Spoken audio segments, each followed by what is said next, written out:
Hello everybody, welcome to That's Football. This is your latest football transfer news and we are going to be talking strikers. We're going to be talking Ronaldo. We're going to be talking managers' futures. Let's get into it. Get your comments in as always because we're starting off with the striker market. Chelsea today, Ben Jacobs and a couple of other outlets talking about how Chelsea are homing in on their striker, Hugo Ekitike, Benjamin Sesko, Victor Gyokeres or Liam Delap. Which one would you go for? Differing prices, differing factors. But two players in there are on Arsenal's list. So what's actually going on? We've seen from Liverpool this very big push to get business done early and they're certainly working fast on those deals. Arsenal, obviously, next season, I think many of us feel that Arsenal have to push for that title, have to win that title.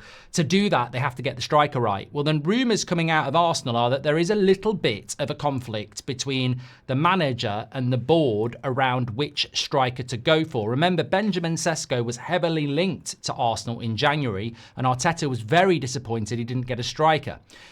Berta, their director of football, came in after that. And the feeling is that Berta wants Gyokeres, but Arteta is still very keen on Sesko because that's the guy he wanted in January. Now, this is a conflict of interest, of course, because I think that the club really have to give the manager what he wants. I agree. I think Gyokeres is the guy to go for, but is he the right guy for Arsenal's system? Arteta would know best, and you've got to trust the manager. So I think Bert is a very good director of football, and I think Arsenal will make the right choice, but that might be the delay around this. Also, I do feel that Chelsea's participation in the Conference League tomorrow night, which we'll be doing a watch-along for on this, up the Anthony, Betis against Chelsea, that might be a little bit of a delay because Chelsea are definitely in this transfer market. As we mentioned, Hugo Ekitike at Frankfurt, Gyokeres, obviously Arsenal target, Sporting, Sesko, Leipzig, Arsenal target, and then Liam Delap, who's doing a tour of Britain. Apparently Everton have said to him, come to us for a couple of years and then we'll let you move on. Could be good for his development. He'll still only be 24.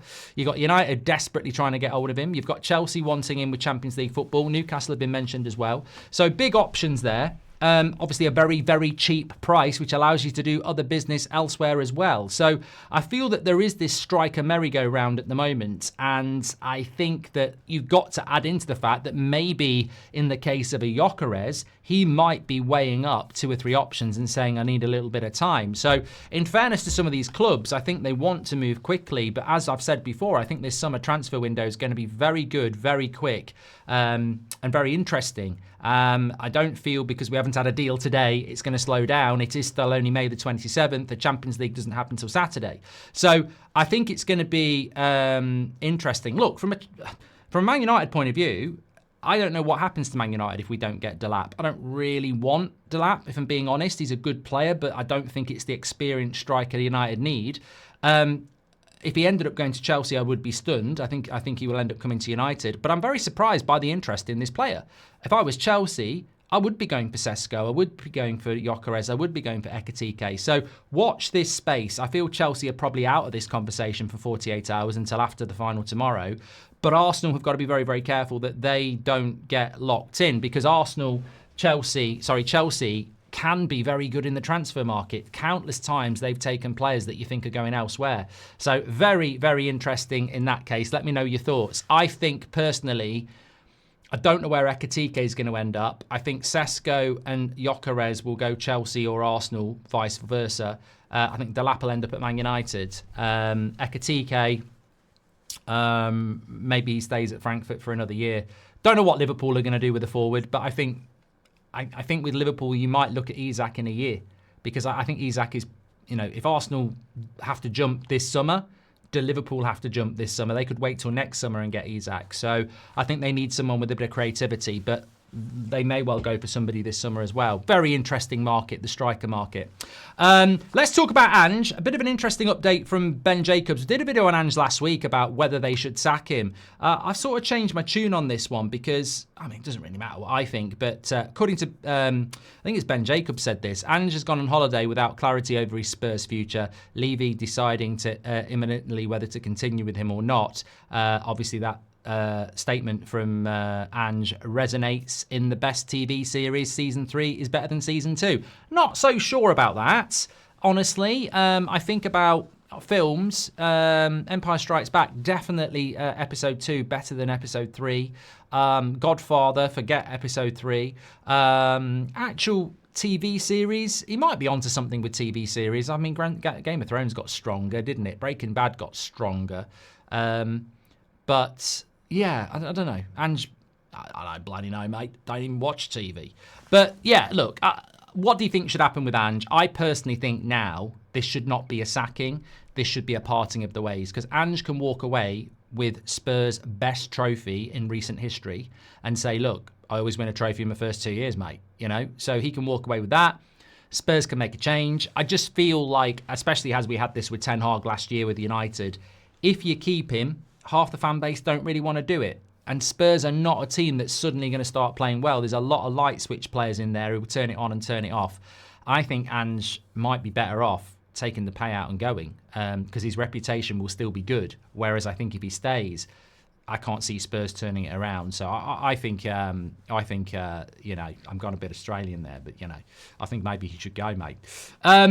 What about Cristiano Ronaldo, though? He has I can't believe this. I actually, whenever I think about Saudi football, I think of Ronaldo, and I always thought that he would pretty much stay there because that's the project. He could still play there, stay there, he could move. Apparently there's talk of Al Hilal. There's talk of Brazil, so he can play in the Club World Cup. There's obviously talk of Sporting. There's not really any talk of anybody else in Europe apart from Sporting. I think the romance is the Sporting return. Obviously, he always mentioned that even when in his early Man United days. So maybe that will be the case. But the opportunity to maybe play in the Club World Cup might be a draw as well. So what are you thinking with Cristiano? Where do you think he could end up next? I actually don't know. I mean, I've got to be honest, I haven't really watched Ronaldo play much since the Euros last year. I don't even know what he's like in relation to what he can actually offer at the highest level anymore. Obviously still very, very fit, but yeah, it is an interesting one, and I think it's very interesting where he'll end up. Apparently Kevin De Bruyne might be ending up at Napoli as well, but Napoli might be losing their coach, Conte, to Juventus. And then apparently, I saw a story break only a few minutes ago, Inzaghi, after the Champions League, is apparently heading to Saudi. There's a theme with that. Mancini did it as well. Look, don't judge. Some of these people go for the money. Apparently Bruno Fernandes has been offered a final big offer, but they're probably throwing a lot of money around because if Ronaldo goes, they do need a bit of a pull there, don't they? So yeah, definitely very interesting. What about? No, I've done that one. I've just got some notes here that I'm just going through. Mbeumo, yeah, Mbeumo. I think as a United fan, we were linked to him quite heavily yesterday, but I personally think that was just a load of crap sources trying to make a story on a bank holiday Monday in the UK. I actually think, and I said it weeks ago, I can't remember whether I said it on here or with Robbie, I think he's a Newcastle player. He's just so, all respect to Jacob Murphy, he's had a great season, but you want competition for places. I can't understand fans who go, why would we buy him? We've got Murphy, and then Murphy stops playing well or he gets injured. You need competition for places. You've got Harvey Barnes and Gordon on one side. You need competition for places. I think Mbeumo would be absolutely perfect for Newcastle, the system. Yeah, but look, Newcastle, presumably, this is a big summer for them. What they don't want to do is qualify for the Champions League, be overworked again, out in the league stage, and then nowhere near the top four. So Newcastle do need to bring a bit of, depth to that squad. Guess we'll wait and see. Get your comments in. Let me know your thoughts. The striker thing's interesting. Where do you think the strikers are going? And I will speak to you on the next one. Thanks very much for watching. Remember, tomorrow night we've got a watch along. It's Chelsea against Betis. Take care. I'll speak to you soon. Don't forget to smash a like and subscribe.